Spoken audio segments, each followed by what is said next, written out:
Yep, I do. I think they have clutch performers: Atkinson, Foligno, Pierre and Luc. Dubois, and Dubois can all get that goal when all the chips are down. Leaving out Olivier Yeah. Bjorkstrand, how dare you? Yeah, I feel like while they might not gonna have any crazy production, they have guys who can score very timely goals, and they're gonna need probably a lot of those. And a lot of it's gonna be on if Korpisalo can keep this up, and if their defense can hold. And then they have guys who can do it. It's just gonna be a matter if they can all come together. Again, I honestly think if they can get past Tampa, they can probably go on a run. Honestly. So Max, I think they're very underrated. What do you feel in terms of the production from Kucherov, Stamkos, Palat? Do you not really see it being there, or what's your opinion on that? I mean, with Stamkos at least, it's like an Ovechkin situation. He has the production to not be called someone who doesn't perform in the playoffs. People still label him as so.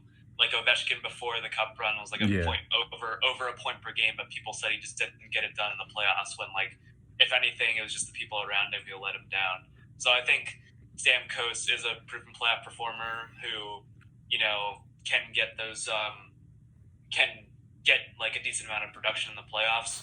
Kucherov, on the other hand, is not as I don't think is as proven.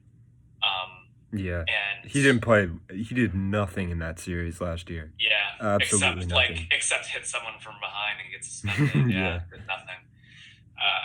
So it is up to the supporting cast to bring it all together for Tampa, but you're gonna have to have those big guns. Unlike you just can't beat Toronto. You have to get those. You got to have your big guns score those goals. Yeah, even up against a hot goalie like Korpisalo. I think the difference too between a team like Tampa and Toronto is that they have the firepower, but they have enough grit to actually wear down Columbus's defensemen. There wasn't with Toronto, it's you basically just have Jones and Werenski at their peak for the whole series. There's not a physical element with Toronto. Mm-hmm. Yeah. They have with Tampa. They have guys who can really wear down that D-core, and with the pressure they're already on, it's going to be a big challenge for them.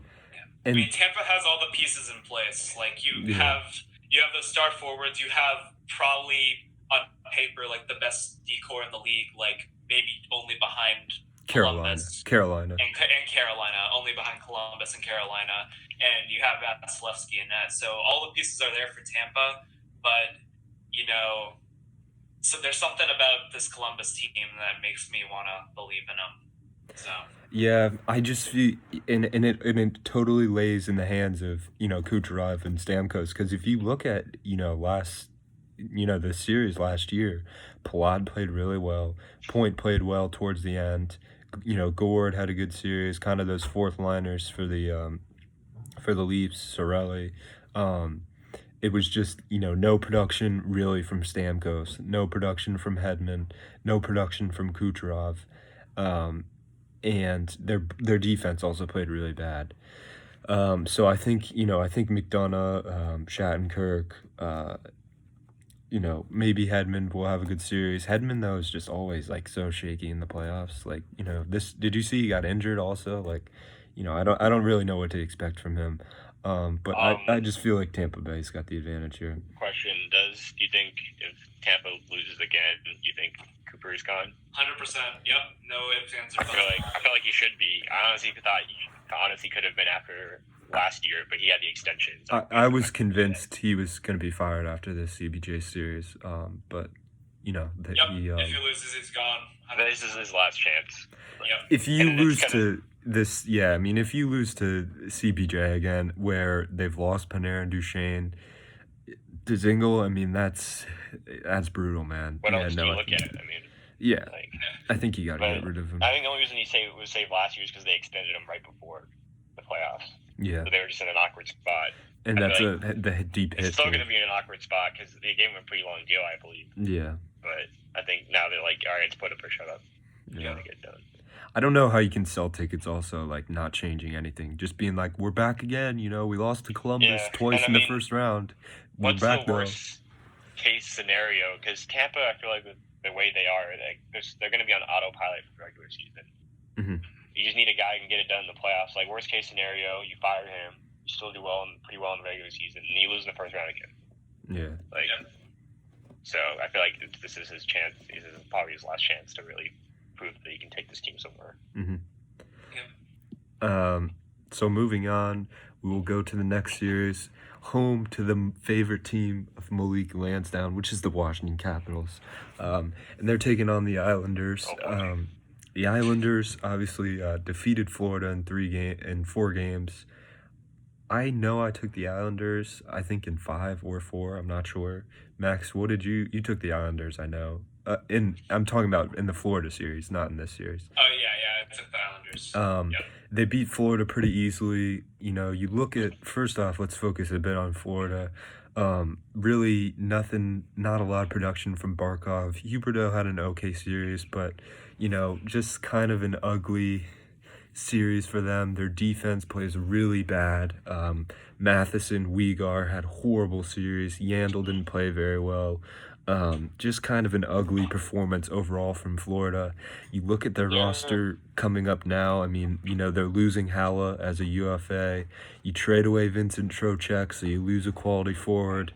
What do you do moving forward, Max, if you're Florida? And, you know, what are your general observations about this team during the playoffs? You can defer to Malik if you didn't watch. I have to admit, I despise watching the Islanders. I think it's incredibly boring. I hate the team in general because I am a Rangers fan. I hate the Islanders, and I think they're boring to watch. So I basically have no motivation to watch them at all. So I watched very minimal amount of that series, except for like maybe some highlights here and there.